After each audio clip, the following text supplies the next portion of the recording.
Would you like to take your question as read, or would you like to read it, sir? I'd like to read it out, please. Please do so.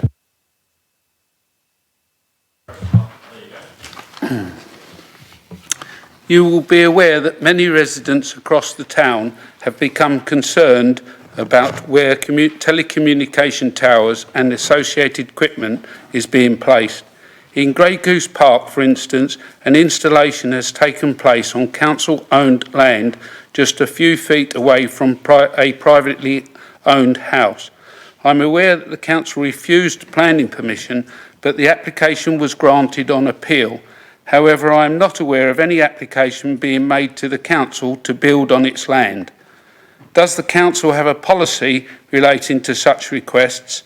And as was the case when equipment was placed on tower blocks across the town, does the council make a change when equipment is placed on its equipment is placed on its land?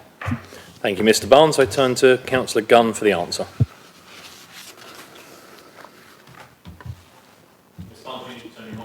Yeah, sorry. Which one? Right hand one. Okay. You've got it. Thank you. Thank you, Mr. Barnes.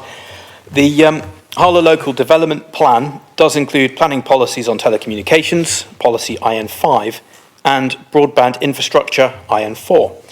IN5 requires telecommunications developments to provide evidence that opportunities to share existing masts or sites have been explored and that redundant equipment is replaced or removed.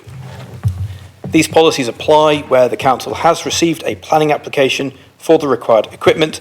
However, not all telecommunications equipment requires express planning permission, as some developments can be undertaken under permitted development. In some of these cases, a prior approval process may be required, allowing the local authority time to assess whether the mast meets certain criteria, including site and appearance. Whilst the council does not have a specific policy for telecommunication equipment on council-owned land, it does have an internal commercial property lettings management policy under which it would seek to agree commercial terms when granting any new leases or licenses, including those related to telecom sites. Telecoms providers with code operator status do have the ability to requisition rights under the Electronic Communications Code as amended. Therefore, in circumstances where the council as landowner might seek to oppose a new telecom site, the code operator may be able to utilise their statutory powers under the Electronic Communications Code to secure the necessary occupational rights. Thank you, Councillor Gunn. Mr. Barnes, do you have a supplementary question? Yes, please. Bearing in mind the particular mast at Grey Goose Park, the council have made no attempt, as far as we're aware, to make sure that it's of a suitable distance in accordance with the code from a private house. It doesn't comply with the code in that respect, and it doesn't comply with the code in relation to the colour, which was again set out in the to complaints or observations on the planning application.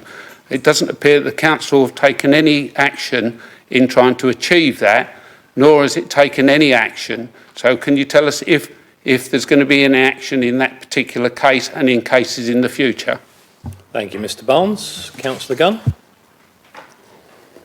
Thank you, Mr. Barnes. This being the first that I've heard of those concerns, clearly I've not been able to take any action as yet. I think you've still got your microphone on, by the way. Sorry. Shall I begin again? Thank you, Mr. Barnes. This is the first I've heard of those specific concerns, so clearly I've not had the opportunity to do anything about them as yet. I will review what you've said tonight, raise it with officers, and seek to understand if there is anything the council can do, or whether it would be for other parties to look to ensure that this monopole, I think it's called technically, has been installed in the appropriate way. He's more than welcome, of course, to contact me directly outside of these meetings with any concerns he'd like me to look into. Thank you, Councillor. Thank you very much. Thank you, Mr. Barnes. Our final question from members of the public comes from Alan Leverett and is to Councillor Swords.